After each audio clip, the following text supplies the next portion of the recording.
कसा आहे, बिबट्यासाठी चारा म्हणून आता बकऱ्या घेणार आहेत वाटते. 1 कोटी बकऱ्या.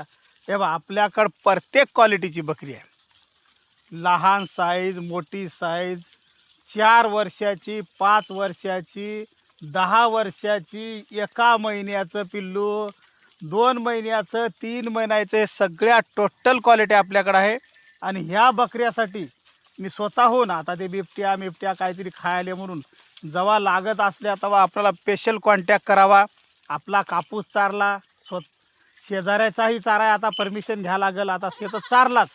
हे बघा कशा क्वालिटी आहे ते तुम्ही पहा. लहान मोठी सगळी टोटल क्वालिटी आपल्याकडे. असं काहीच नाही की एवढले सुद्धा आपण विकू शकतो. त्यासाठी बिबट्यासाठी चारा म्हणून लागणार आहेत तर बकऱ्या, तर त्यासाठी आपल्याकडे आवर्जून कॉन्टॅक्ट करावा. लागलं बिबट्यासाठी तर हे बकऱ्या घेऊन जाव्या. आता घेणारच आहे म्हणल्यानंतर थोडंसं आम्हाला बी वाटलं बकऱ्या पाळावं. नेमक्याच मी बी इतक्या खडीभर बकऱ्या घेतल्या. आता विकायचं ठरवलं. चारा तरी कुठं पुरणार आहे. ठीक आहे.